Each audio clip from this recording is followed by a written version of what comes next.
मैं मिथिलेश कुमार राजभर, मुख्य कमेटी जिला प्रमुख महासचिव। स्वाभिमान पार्टी नहीं है, वो स्वाभिमान पार्टी दूं कि अगर उत्तर प्रदेश में अगर यात्रा उनकी निकल रहा है तो कहीं मध्य प्रदेश से लोग आ रहे हैं, राजस्थान से लोग। 6 दिन आए कि नहीं आए बताइए। इस समय 6 दिन आए कि नहीं आए? देखिए मैं वही तो बता रहा हूँ, द्वारा घुस लिया जा रहा था, उसमें भी वीडियो वायरल हुआ। पार्टी सिर्फ एक समाज की पार्टी रह गई, 24 में सपा कहीं दिखेगी दिखने वाली। दारू बंद होना चाहिए और महिलाओं को हर जगह, जैसे राजनीतिक क्षेत्र में भी उन लोगों को भी आरक्षण मिलना, जमा भी कम करवा दो सवाल करते हैं। पहले तो आप जानते हो कि जो सत्ता में रहते हैं वो सरकार के खिलाफ नहीं बोल सकते। जय हिंद दोस्तों, भीमपुरा न्यूज़ में आपका स्वागत है। अभी हम मौजूद हैं जिला बलिया के बिलथरा रोड में और हमारे साथ एक ऐसे भाजपा के कदावर नेता मौजूद हैं जो सोशल मीडिया में मशहूर हैं और अपने बयानों से लोगों को धड़काते रहते हैं। आइए अभी हम उनसे बात करते हैं। सबसे पहले अपना परिचय दीजिए। जी, मैं मिथिलेश कुमार राजभर, मुख्य कमेटी जिला प्रमुख महासचिव बलिया। जी, सबसे पहले आपसे सवाल ये है कि आप ही की पार्टी भाजपा में से महेंद्र राजभर जी अपनी नई पार्टी स्वाभिमान पार्टी बनाए, तो ये क्या कारण था इसका? देखिए, कोई कोई बड़ी बात नहीं है। और आपको बता दूं कि संगठन विचारधारा से चलता है। अगर लोगों की विचारधारा मिलता है तो संगठन बनता है। अगर कोई भी उस विचारधारा से भटक जाता है तो थोड़ा दूरी बना लेता है। तो कहने का मतलब है कि स्वदेव भारतीय समाज पार्टी के विचारधारा से जो भी मित्र जुड़े थे जी, और आज भी स्वदेव भारतीय समाज पार्टी की विचारधारा वही है। अगर उस विचारधारा से अगर कोई भटक जा रहा है तो गलती भाई पार्टी की नहीं है, उन लोगों की गलती है और उनको उनका स्वार्थ कहेंगे। क्या लगता है कि भविष्य में स्वाभिमान पार्टी जो है चल पाएगी या नहीं चल पाएगी? देखिए, ये दल जो होते हैं ना, या पार्टी होती है, वो विचारधारा की पार्टी होती है। अगर किसी भी पार्टी का अगर विचारधारा नहीं है, आप स्वाभिमान की बात किए हैं, वो स्वाभिमान पार्टी नहीं है, वो ख्वाभिमान पार्टी है। और ख्वाभिमान पार्टी का सिर्फ ख्वाब देखना होता है और उस पार्टी का, जिस पार्टी का विचारधारा नहीं है, वो पार्टी नहीं, वो नहीं है, वो सिर्फ ख्वाब ही है। तो बहुत तमाम पार्टियां आई गई और ये भी लोग 2-4 दिन घूमेंगे और अपने ही लोग हैं, अपने से भटके हैं आज, नहीं तो फिर पुनः वापस उन लोग की होने वाली है। अच्छा, बेलथरा विधानसभा में आपके विधायक हैं जी, तो यहाँ के विकास के बारे में क्या?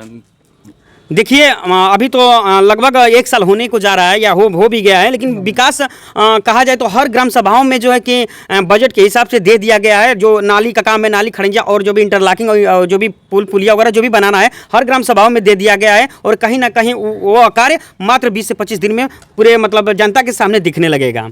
अच्छा, ठंड का मौसम था, आपके विधायक जी की तरफ से कंबल उम्बल अलाव का व्यवस्था किया गया? जी, बहुत अलाव का विभिन्न जगहों पे अलाव का भी व्यवस्था किया गया और जो भी असहाय लोग थे उन लोगों को कंबल भी वितरण किया गया। कहाँ कंबल वितरण किया गया? जी, विभिन्न जगहों पे कंबल वितरण किया गया। और हमारे विधायक हंसुराम जी हैं, वो कहा जाए कि दिखावे की राजनीति पर भरोसा नहीं करते हैं। वो बहुत लोग ऐसे हैं कि एक हिला देते हैं, 5 लोग हाथ लगा कर देते हैं, तो दिखावे की राजनीति करते हैं।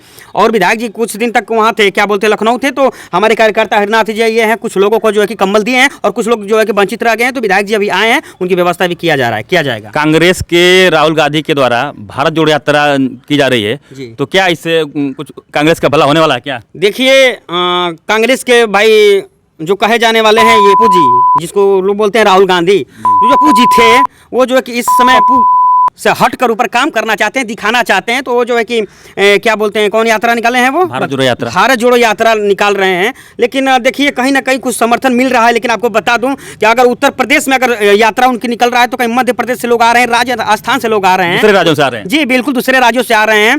तो वो थोड़ा कुछ भीड़ दिख रही है तो दिख रही है। और हर पार्टी का अपना एक जो कि ये फार्मूला होता है कि किस प्रकार हम लोग चर्चित में रहें।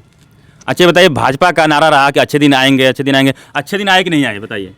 देखिए, अभी आप क्या सोच रहे हैं मैं नहीं जानता हूं, लेकिन अभी कहा जाए तो अभी 2-4 साल पहले की बात करूं तो जिस प्रकार से भ्रष्टाचार था, आज के परिवेश में देखा जाए तो कहीं ना कहीं बहुत कम हुआ है। क्योंकि इस समय 6 दिन आए कि नहीं आए? देखिए, मैं वही तो बता रहा हूं कि कहीं ना कहीं कुछ कमी हमें दिख रहा है। क्योंकि मैं लगातार निरंतर विभिन्न थानाओं पे जाता था लोगों की समस्या लेकर के, तो जो पहले परेशानियां थी इस समय थोड़ा कम हुआ है, कहीं ना कहीं थोड़ा हल्का सा बेहतर दिख रहा है।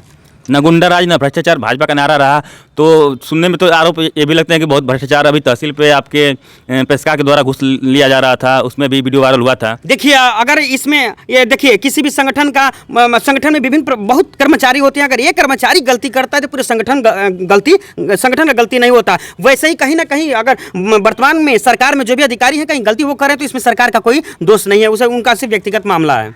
ओम प्रकाश जी का बयान आया था कि 2024 में समाजवादी पार्टी की सरकार नहीं बन पाएगी। देखिए, नहीं, ये तो आप भी जानते हैं, समस्त लोग जानते हैं कि समाजवादी पार्टी सिर्फ एक समाज की पार्टी रह गई है, वो भी सिर्फ यहाँ। तो आप देख सकते हैं, और मुसलमान भाई भी, और कहा जाए तो कहीं ना कहीं भाजपा को भी पसंद कर रहे हैं। आप लोग देख सकते हैं रामपुर में वहाँ पर आजम खान का किला किस प्रकार ने भारतीय जनता पार्टी ढहा, तो कहीं ना कहीं मुसलमान भी समाजवादी से हटे हैं। तो 2024 में सपा कहीं दिखने वाली नहीं है। कुछ दिन पहले डीआईजी ऑफिस में बैठे अखिलेश यादव जी को चाय पूछने पर उन्होंने कहा कि हमको पुलिस पर भरोसा नहीं। तो इस पर ओम प्रकाश राजभर जी कहते हैं कि अगर आपको पुलिस पर भरोसा नहीं है तो पुलिस लेकर घूमते क्यों हैं? देखिए, कहने का मतलब हो तो वही है, दिखावा है। अगर उतना ही विश्वास अगर नहीं है प्रशासन पर, तो जो भी आपकी सुरक्षा है उसको हटा दीजिए। उस पर क्यों आप विश्वास किए हो? तो कहीं ना कहीं लोग जो भरोसा किसी पर नहीं करते हैं वो कभी अपने आप को सार्थक साबित नहीं कर पाएंगे। अखिलेश यादव जी कहते हैं कि भाजपा में जाने वाले जो भी नेता हैं ओबीसी के, जब ओबीसी के नेता भाजपा में जाते हैं तो उनकी आत्माएं मर जाती हैं। ऐसा क्यों? देखिए, कहीं नहीं मरता है। आप लोग जानते होंगे 2017 में जब भारतीय जनता पार्टी से गठबंधन हुआ था सुलदेव भारतीय समाज पार्टी का, तो माननीय ओम प्रकाश राजभर जी 18 महीने तक शोषित वंचितों की आवाज उठाते रहे।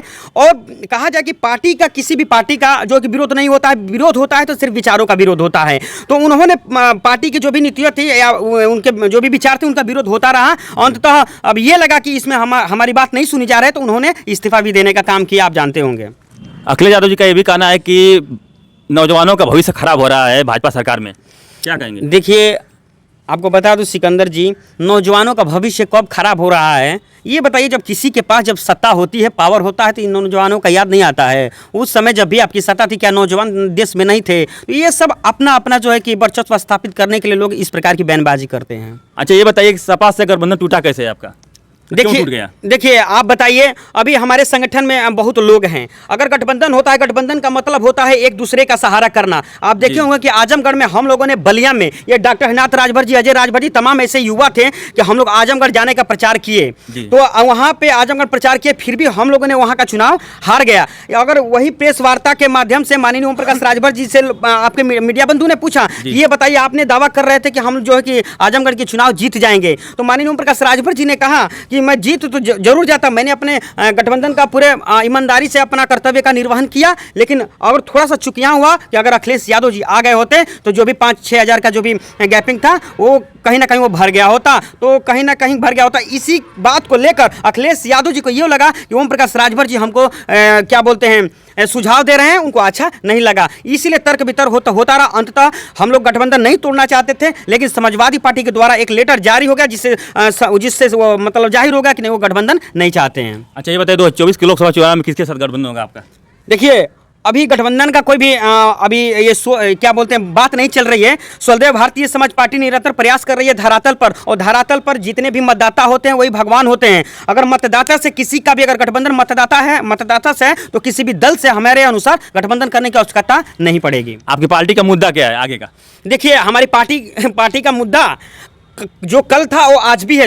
27 अक्टूबर 2002 को जब पार्टी का निर्माण हुआ था, उसी समय से पार्टी का उद्देश्य था कि हमारी अगर हमारी सरकार बनती है तो जो न्याय समिति का रिपोर्ट है जो 1994 में गठन हुआ था, उस रिपोर्ट को लागू किया जाए। और हमारी सत्ता आती है तो जो है कि गुजरात और बिहार में जो भी दारूबंद है, उत्तर प्रदेश में दारूबंद होना चाहिए, और महिलाओं को हर जगह, जैसे राजनीतिक क्षेत्र में भी उन लोगों को भी आरक्षण मिलना चाहिए तमाम, और तकनीकी शिक्षा एक समान हो तमाम। ऐसी विचारधारा के साथ पार्टी आई थी और आज भी वही, और इसी विचारधारा के साथ हम लोग आगे चल रहे हैं। अच्छा, ये बताइए जातिगत जनगणना होना जरूरी है या नहीं? नहीं, इसके भाई मैं पक्ष में हूँ, जातिगत जनगणना होना चाहिए। आप ये बताइए ओबीसी की आबादी कितनी है? अगर मानते हैं कि राजभर समाज को अगर कहीं ना कहीं व्यवस्था आरक्षण देना है तो इनकी बहुत भारी जनसंख्या है, लेकिन अभी गिनती वगैरह नहीं है। अगर जैसे भर चमार बिन कम करवा दसवान उन्नीस चौहान जितने भी जातियाँ हैं, अगर अलग अलग जातियों का जनगणना हो जाए तो इससे मतलब ये पता चलेगा कि कौन जातियाँ कितना है, तो उस प्रकार से सरकार उन्हें लाभान्वित कर सकती है। और विपक्ष पार्टियों के द्वारा जातिगत जनगणना के बारे में कुछ नहीं बोला जाता है, इस पर क्या कहेंगे आप? देखिए, कहीं ना कहीं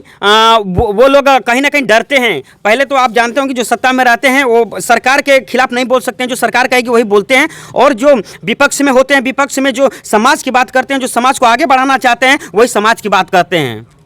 बिहार में पूरी तरह से दारू बंद है, फिर भी वहाँ पे कच्ची शराब बनाई जाती है, और जिससे कि बहुत से लोग मर जाते हैं उसमें।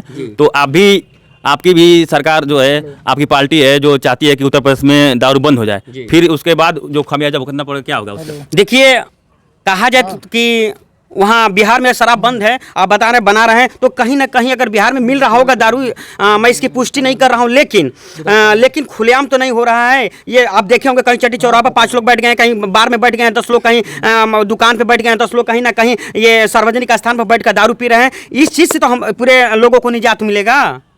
चलिए, बहुत बहुत धन्यवाद जी, बहुत बहुत धन्यवाद। अभी आप देख रहे थे सुभाष पार्क के कदावर नेता मिथिलेश राजभर जी का बयान। देखते रहिए भीमपुरा न्यूज़। धन्यवाद।